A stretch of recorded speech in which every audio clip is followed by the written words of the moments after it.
For years now, the whole science world has been thrown into a debate on the possibility of an occupation of Mars, while Elon Musk has done nothing but reaffirm his commitment to its possibility, ceaselessly stating his desire to colonize the red planet. In this video, I'm going to walk you through the plans of the SpaceX founder to colonize Mars.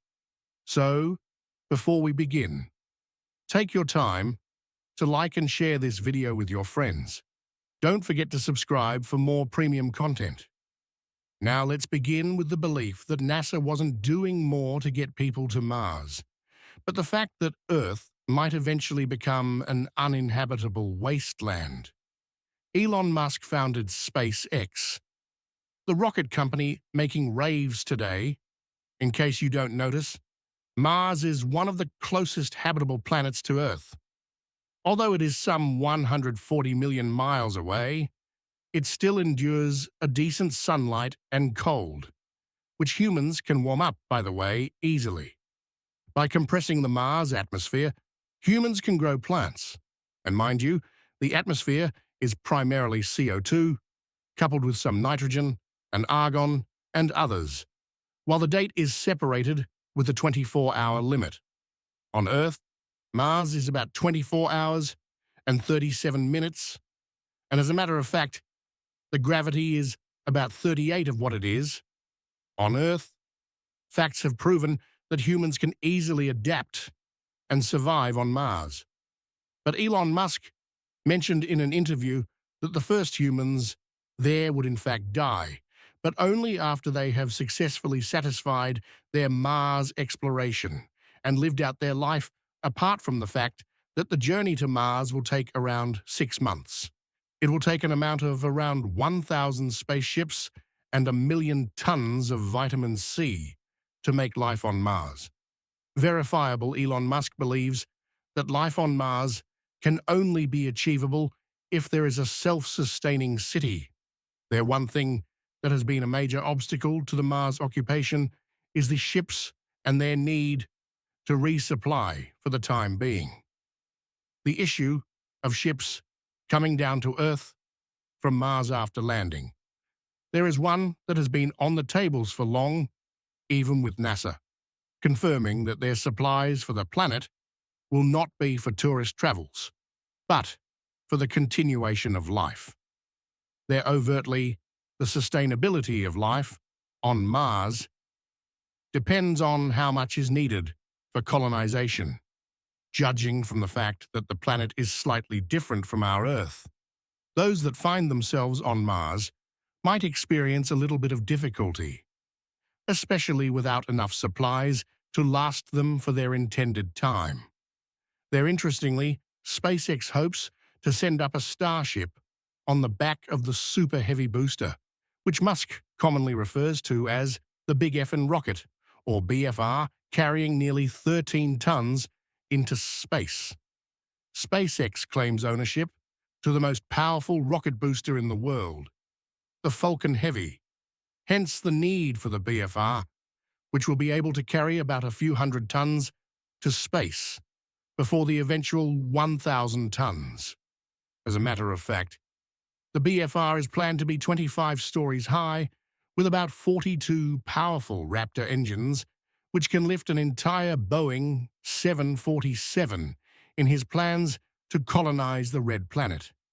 Elon Musk outlined that the BFR will push Starship into space and that it will connect to a similar booster already put in place to provide support throughout the journey to Mars.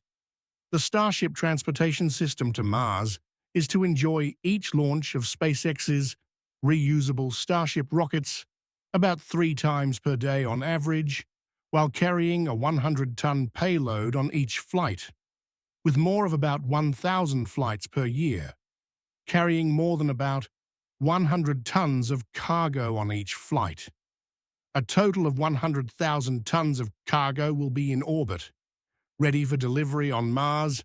1,000 Starships could send around 100,000 people every 26 months from Earth to Mars, because at that time the orbits are best aligned for interplanetary travel. As a matter of interest, Earth and Mars align, get close to each other only once in a space of 2 years, which creates the window for quick passage, while most of the fuel will be consumed by each ship flying into orbit around Earth.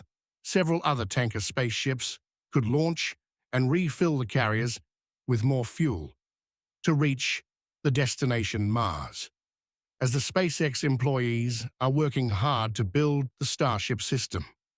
The landing on Mars could be later, in 2022 or 2023. Clearly, Elon Musk stated that the human invasion of Mars will not happen anytime soon.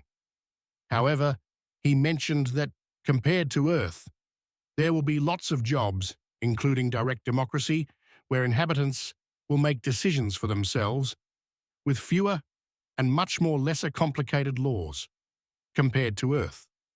As regards to food, it will be grown on solar-powered hydroponic farms located underground or in an enclosed structure. As regards to the landing zone of the Starship, studies have revealed that it will be near subsurface water and ice deposits. This position is said to be located strategically to receive enough sunlight for the array of solar panels to power the colony. The refueling of the spaceships will only be done easily enough with the resources found on the planet. The SpaceX ships use liquid methane and liquid oxygen as fuel, and it can easily be recreated on Mars using the Sebaceous process. In case you don't know, this type of fuel makes it easy to reuse rocket boosters for an amount of time because it burns cleanly. The process makes use of nickel as the agent to synthesize methane from atmospheric carbon dioxide, and it can easily be extracted from the water ice located on Mars to generate a useful amount of fuel on Mars. It will roughly take 26 months, and by the calculation of SpaceX engineers, the necessary power to make the Saboteur work will need about 56,600 square meters of ground based on solar panels, which can be simply moved to Mars in a single Starship. At this point, I'm not sure if you're aware of Elon Musk's Boring Company on Earth, hoping to tackle the issue of transportation. We believe that the Boring Company will not be left out of this colonization, as it will first need to dig the Mars surface to access the subsurface water. Furthermore, to safely keep the human colonies from the harsh ionizing radiation. Initial settlements might need to be organized in deep subsurface artificial encampments. How do you think connection with the colonists on Mars will be maintained? Let us know your answers in the comments section. With the Starlink satellite supposedly opening communication paths between both planets, it shouldn't come as a surprise to know that Elon Musk might also make use of autonomous vehicles at the cars or trucks to carry out distant and difficult missions for the colonists. Although it has not been explicitly expressed, the vehicles might even be used to move products for refueling on the surface of Mars. For a fact, we do know that Musk really wants the first Starships to be filled with machines and cargo necessary for proximate future missions. These equipments are such that are needed for humans to build enough sustainable facilities to generate power, tweak the Martian air, gather water, and transform the raw resources into oxygen and methane fuel for safe return launches to Earth. The first 2 uncrewed Starships will confirm the water resources on the planet and locations that pique interests. They will also determine the possible effects of future hazards, what the hazards might be, and set up necessary infrastructure for further explorations, including perhaps a launching pad for subsequent crewed spaceships. Let us assume the first reconnaissance launches are successful. SpaceX could go ahead to send manned Starships to Mars. The first starships, however, will serve as residences for astronauts for further evaluations, and it might even reduce the complexity of the mission by removing the need to immediately build habitats on the planet. Elon Musk also touted that a Mars base could be completed by 2028, and a lot of life support experts have expressed their doubts, basically for the fact that they do not believe that the necessary technologies for life will be ready, not to even mention a permanent city for colonization. But we all know Elon Musk, and he has a flair for achieving the slightly unthinkable. And for the Red Planet, he aims to make a backup for humans after life on Earth becomes unbearable to transform Mars into a similar world as Earth. Elon Musk once talked about nuking Mars.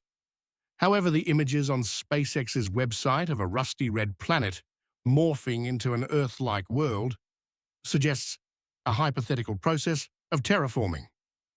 While this type of climate change is deliberate, it suggests that Mars could be morphed into a wet and warm world, far better suited for ceaseless human colonization.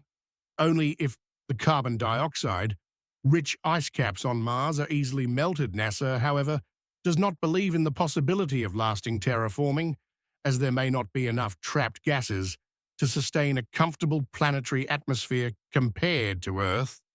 Mars has less than 1% of atmospheric density, which makes it synonymous to a vacuum cleaner.